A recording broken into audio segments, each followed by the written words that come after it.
Hi everyone, and welcome back to Mr. and Mrs. English Channel. I'm Emma. And I'm Noah. Today we have a really fun topic. We are going to talk about the World Cup. Yes, this is perfect timing too, because the World Cup is actually happening right now, in the summer of 2026. That's right. So if you love football, or soccer, as some people call it, or if you just want to learn some new English words, this episode is for you. And remember, our goal here is simple. We speak slowly, we use easy words, and we explain everything clearly. So don't worry if English is not your first language. Just relax and listen. Exactly. Okay, Emma, let's start with a basic question. Some of our listeners might be new to this topic. So what exactly is the World Cup? Good question.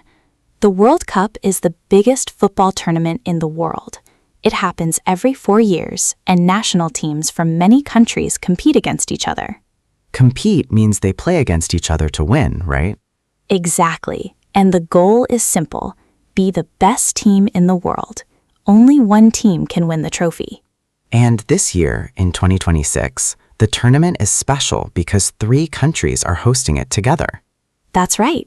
The United States, Mexico, and Canada are all hosting matches this year. It's the first time 3 countries have shared the World Cup like this. Wow, that's a lot of cities and stadiums. It really is. Big cities across North America are full of football fans right now. The atmosphere must be amazing. I can imagine.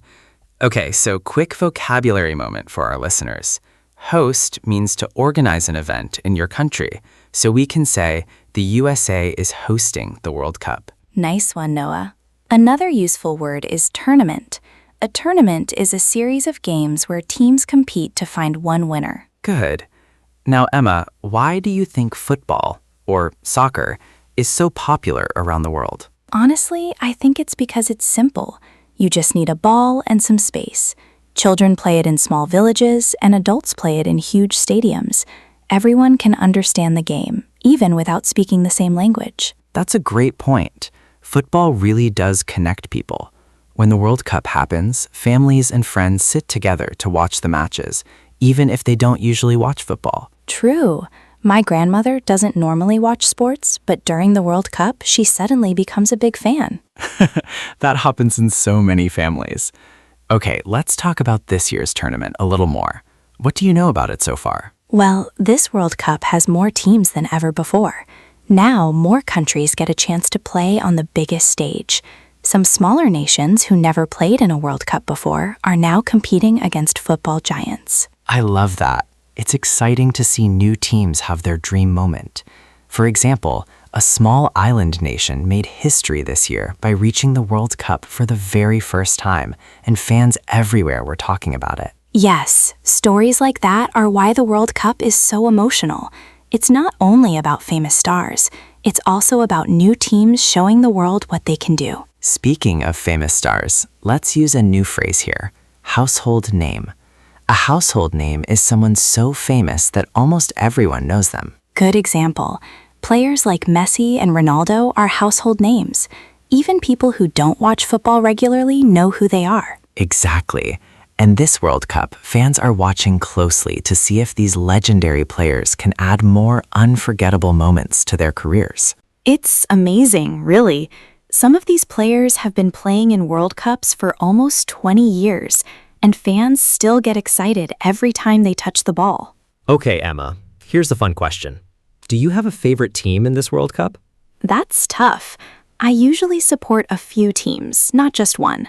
I like teams that play attractive football, with quick passing and exciting attacks. I understand that. I personally enjoy watching the underdog teams. Ooh, nice vocabulary word. Can you explain underdog for our listeners? Sure. An underdog is a team that is not expected to win. People don't think they are strong, but sometimes they surprise everyone. I love underdog stories. There's something special about watching a smaller team beat a much stronger team. Totally. It gives everyone hope, right? It shows that anything can happen in football. Exactly. Now let's talk about some football vocabulary that's useful when discussing any World Cup, not just this one. Great idea. Let's start with basic words. Score a goal means to put the ball into the net. Right, and if a team wins, they get more goals than the other team. If a team loses, they get fewer goals.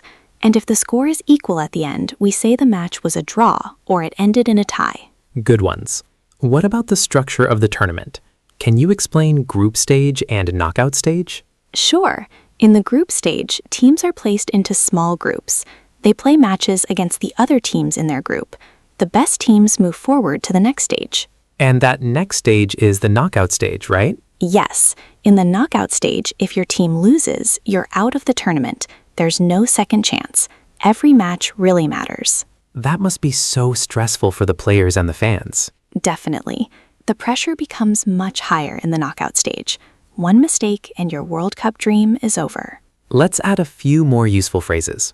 Advance to the next round means a team continues playing in the tournament. And get eliminated means a team is out of the tournament. They cannot play anymore. Perfect. Another common phrase is extra time. If the match is tied after 90 minutes, the teams play extra time to try to find a winner. And if it's still tied after extra time, they go to penalty kicks, which can be extremely tense to watch. Oh, penalty kicks are so stressful. My heart beats so fast every time. Same here. Okay, let's talk a little bit about history now. What's a World Cup moment that you remember well, Noah? For me, it's always exciting to watch a player who has waited many years finally win the trophy. After many disappointments, when a great player finally lifts the World Cup, it feels like a fairy tale. That's beautiful. For me, I always remember surprising goals scored by young players. It's inspiring to see teenagers performing confidently on the world's biggest stage against players who are much older and more experienced. Yes, that happens almost every World Cup. Young talents arrive and shock everyone with their skill. It really shows that age doesn't always matter in football. Talent and confidence can take you very far. Can I add one more thing before we move on? I think the fan culture during the World Cup deserves its own conversation. Oh, definitely. Fans really make this tournament special. You see people wearing their national colors, painting their faces, and singing songs for their team. It's true. In the host cities this year, you can find huge crowds of supporters walking through the streets together, even before the matches start. There's even a word for that. A fan zone is a public area where supporters gather to watch matches together on a big screen, even if they don't have a ticket for the stadium. That's a great word to know. Fan zones are usually full of energy, with music, food, and thousands of people cheering at the same time. I also love hearing different countries' chants and songs. Every nation has its own special way of supporting their team. Definitely. And here's another useful phrase. Home team means the team that belongs to the country where the match is happening, while the away team is the visiting team from another country. Good one. And we can also say a player is wearing the home kit or the away kit. A kit is just another word for the uniform a team wears. Right. So if you hear a commentator say, the home team is wearing their new home kit today, now you'll understand exactly what that means. Perfect. Learning football vocabulary like this can really help you enjoy watching matches in English, even live commentary. Absolutely. Speaking of commentary, that's another great way to practice listening skills. Try watching a match with English commentary, even just for 10 minutes. Great tip.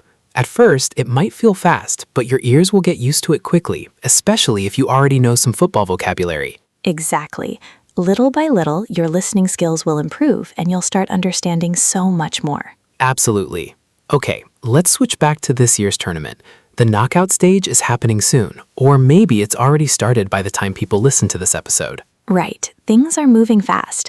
Teams are fighting hard to stay in the competition. Every match feels important now. And the final will be played in July, which means we still have exciting weeks ahead. I can't wait. I think this tournament will be remembered for a long time, especially because it's spread across 3 countries with so many passionate fans. True. Let's talk predictions. Emma, who do you think might win this World Cup? Oh, this is always hard to guess.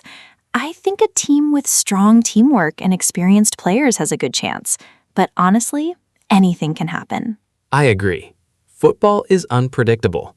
Sometimes the strongest team on paper doesn't win, because football is also about emotion, energy, and a little bit of luck. Exactly. That unpredictability is part of why we love it so much. Definitely. Okay, before we finish, let's review some of today's vocabulary one more time for our listeners. Great idea. We learned host, which means to organize an event. We also learned tournament, a series of matches to find a winner. We talked about household name, someone very famous, and underdog, a team expected to lose but sometimes wins anyway. We also reviewed score a goal, win, lose, draw, group stage, and knockout stage. And don't forget advance to the next round, get eliminated, extra time, and penalty kicks. Perfect summary. If you write these words down and practice using them, your English conversations about football will become much easier. Absolutely. And if you're watching the World Cup this year, try describing the matches in English. It's a fun way to practice speaking. Yes, you can talk to yourself, talk to friends, or even leave us a comment describing your favorite match so far. That's a great idea. Tell us in the comments who is your favorite team in this World Cup and why. We would love to read your answers. It's also great speaking and writing practice for you. That's all for today's episode of Mr. and Mrs. English Channel. Thank you so much for listening and for learning English with us today. If you enjoyed this episode, please like the video, subscribe to our channel, and share it with a friend who is also learning English. And don't forget to turn on notifications so you never miss a new episode. We'll be back soon with another fun topic and more useful English phrases. Until then, enjoy the World Cup, keep practicing your English. And we'll see you in the next episode. Goodbye, everyone. Thank you. And that becomes the winning goal. So dramatic. Okay, let's talk about penalties too, just in case the match goes there. Do you like penalty shootouts? Honestly, penalty shootouts are so stressful to watch, but they're also incredibly exciting. I agree. It's like a mini drama within the match. One kick can decide everything. Exactly. The goalkeeper becomes the hero, or sometimes the player who misses becomes emotional. Football can be so emotional. That's why we love it so much. Definitely. Okay, Noah, let's change the topic a little. If you could choose the referee for this dream final, who would it be? Oh, that's a good question. I would choose a referee known for being fair and calm under pressure. Yes, that's very important in a big final. The referee needs to control the game without letting emotions take over. Exactly. A good referee makes the game fair for both teams. Agreed. Now, let's talk about something fun, the commentary. If you could choose any commentator for this match, who would you pick? I would love a commentator who is passionate and full of energy, someone who makes even small moments feel exciting. I love commentators like that too. Their voice adds so much emotion to the game. True. Sometimes the commentary makes the moment even more memorable than the moment itself. So true. Okay, now here's a fun question for you, Noah. Imagine you are watching this dream final with friends. Where are you watching it? Oh, I love this question. I imagine watching it at home with my closest friends, snacks on the table, and a big television screen. That sounds cozy and fun. Yes. Everyone shouting during exciting moments, laughing, celebrating goals together. That's the best way to watch football, honestly. With friends, sharing the excitement. Exactly. Where would you watch it, Emma? I would love to watch it live in the stadium, actually. Feeling the noise, the energy, the emotions in person, that would be an unforgettable experience. That would be amazing too. Stadium energy is different from watching at home. Definitely. Both experiences are special in their own way. True. Okay, let's imagine the final whistle blows now. Your dream team wins the World Cup. Describe that moment. Oh, this is such a beautiful image. The players fall to the ground, some crying with happiness, some hugging each other tightly. I can already imagine the emotion. The captain lifts the trophy high into the sky and confetti falls everywhere. The whole stadium sings and celebrates together. That gives me chills just imagining it. Football moments like these are so powerful because they represent years of hard work, dreams, and dedication. Exactly. It's not just a game. It's an emotional journey for players and fans. Beautifully said. Now, Noah, describe your winning moment. In my dream final, after Messi scores the winning penalty, his teammates lift him onto their shoulders. the whole stadium chants his name. That would be such a historic moment. Yes, and after years of hard work and near misses, finally lifting the World Cup trophy would feel like the perfect ending to his incredible career. That's such a heartfelt way to imagine it. Football really does create these emotional stories. It truly does. Okay, Emma, let's ask our listeners something now. What is your dream World Cup final? Comment below and tell us the 2 teams, the stadium, and the star player. Yes, we would love to know your dream final too. Maybe we will read some comments in our next episode. That would be so fun. Learning English while talking about football, it's the best combination. Absolutely. Football vocabulary is also useful for everyday English conversations. Words like goal, score, match, stadium, team, victory, and celebration are common in daily English use too. That's true. Even if you don't love football, this topic helps you practice simple, natural English sentences. Exactly. And that's the goal of our channel, helping you speak English naturally through fun and relatable topics. Yes, so keep practicing, keep listening, and don't be afraid to speak English every day. Right. Practice is the key to improving your English fluency. Definitely. Okay, before we finish today's episode, let's do a quick recap of what we talked about. Sure. We talked about our dream World Cup final teams, Brazil versus Argentina, and France versus Brazil. We talked about our dream stadiums, Maracanã and Wembley. We imagined dramatic first halves, exciting second halves, and even extra time and penalty shootouts. We also talked about dream captains, commentators, referees, and how we would watch the match. And finally, we imagined the emotional winning moment for both of our dream finals. What a fun episode this was. I completely agree. Thank you all so much for listening to Mr. and Miss English channel today. Yes, thank you for joining us on this exciting football journey. If you enjoyed this episode, please like, share, and subscribe to our channel. And don't forget to comment your own dream World Cup final below. We read every comment, and we love hearing your thoughts. See you all in our next episode. Until then, keep practicing your English and keep dreaming big, just like a World Cup final. Goodbye, everyone. Bye-bye.